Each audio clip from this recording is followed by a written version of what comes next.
گی. اب رہا سوال بی جے پی اور کانگریس کا، تو میں آپ کو بتا رہا ہوں کہ دونوں میں ساز باز ہو چکا ہے، دونوں میں ساز باز ہو چکا ہے. اور یہ کانگریس کا امیدوار اپنے کئی ویڈیوز اس کے ہیں. ایک ویڈیو کا ذکر میں نے کل فسلانسر میں نشیمن ہوٹل کے پاس کیا تھا کہ اس نے کہا کہ نام پلی میں جتنے مسلم اقلیت کے لوگ رہتے ہیں، ویڈیو کا کہہ رہا ہوں، میں نہیں کہہ رہا ہوں، یہ کہتا ہے کہ پورے فینیٹک ہے، فینیٹک ہے، یعنی پاگل ہے، دیوانے ہیں.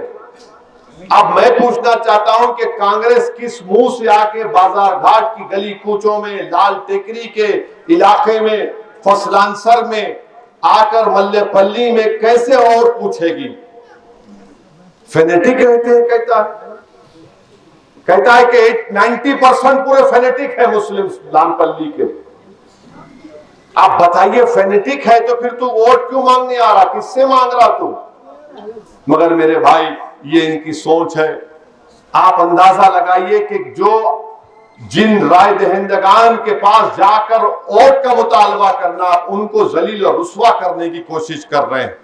مجھے امید ہے کہ نام پلی کی عوام اس کا جواب اپنے ووٹ سے دے گی اور بتائے گی کہ انشاءاللہ تعالی فینیٹک آپ نہیں ہے، وہ فینیٹک ہے، وہ فینیٹک ہے. اور آپ بتائیے کہ ہر الیکشن جو آنے سے 4-5 مہینے کہ دولے بھائی کی تلوار نکل جاتی، میں آ گیا. آپ کہاں تھے کووڈ میں؟ جب کووڈ میں لوگ پریشان تھے بازار گھاٹ میں، جب لوگ آکسیجن کے لیے سلنڈر کے لیے پریشان تھے، اسپتال میں ایک بیڈ کے لیے پریشان تھے، کہاں تھے کانگریس اور بی جے پی کے لوگ؟ کہاں نظر آ رہے تھے؟ کہیں نظر نہیں آئے. کون نظر آ رہا تھا؟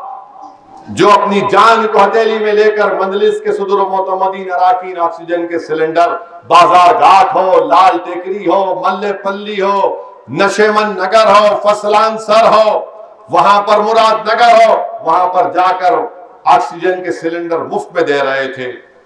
اپنی گاڑی میں رکھتے تھے، اپنے موٹر سائیکل پر رکھتے تھے. اور کئی لوگ تو ہمارے مجلس کے اراکین کو ایک نہیں 2 مرتبہ کووڈ ہو گیا.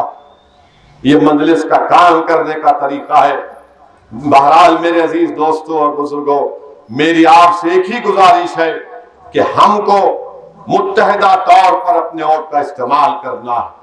کانگریس اور بی جے پی نے بڑی کوشش کر لی کہ ہمارے دلت بھائیوں کو، بیکورڈ کلاس کے بھائیوں کو بتایا جائے کہ مجلس ان کے خلاف ہے، مگر مجلس نے ہمارے بیکورڈ کلاس کے بھائی بہنوں کا، ہمارے دلت برادری کا کام کیا. آج وہ بھی مجلس کے کام سے متاثر ہو کر کہہ رہے کہ ہم انشاءاللہ تعالی اس آنے والے الیکشن میں مجلس کو پہلے سے زیادہ تائید کریں گے اور ووٹوں سے مجلس کے امیدوار کو کامیاب کریں گے. بوجا گٹا میں میٹنگ ہوئی اور انشاءاللہ تعالی میں جا کر وہاں پر پیدل دورہ بھی کروں گا.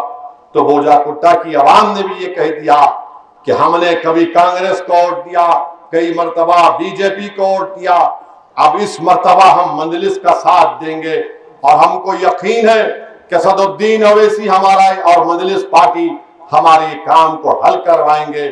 اور میں نے بھی ان سے وعدہ کیا کہ جب آپ نے ان کو آزما لیا، ایک مرتبہ مجلس کے حق میں اپنا ووٹ دے کر دیکھیے. آپ میرے بھائی، نام پلی یا شہر حیدرآباد ہو، آج شہر میں امن ہے، کوئی فساد نہیں ہوتا ہے. ہر آدمی، ہر مذہب کا آدمی اپنے اپنے تہوار کو آرام سے مناتا ہے. یہ بھی مجلس کا کارنامہ ہے، یہ بھی مجلس کا کارنامہ ہے. اور کانگریس پارٹی کا ان کا ایک نیتا ہے، بی جے پی کے تو خیر موڈی جی ہیں. آج نریندر موڈی آئے تھے لال بہادر اسٹیڈیم میں، بڑے بڑے اعلان کر کے گئے بیکورڈ کلاس کے بھائیوں کے بارے میں. موڈی جی ایک بات بتائیے، یہ آپ کے پارٹی کا صدر، پہلا صدر ایک بیکورڈ کلاس کا منور کاپو کا تھا. آپ کی پارٹی ہے، میری نہیں ہے، میں سوچتا بھی نہیں، دیکھتا بھی نہیں ادھر. مگر آپ نے منور کاپو کو ہٹا کے ریڈی کو بنا دیا وہاں پر صدر. یہ کیوں کیا آپ نے؟ پارٹی آپ کی تھی، آر ایس ایس طے کری ہوں گی کہ بی سی نے ایک اپر کاسٹ کا آدمی چاہیے، مگر آپ کی پارٹی میں بدل گیا. آپ بی سیوں سے اتنی محبت کرتے تو پھر آپ نے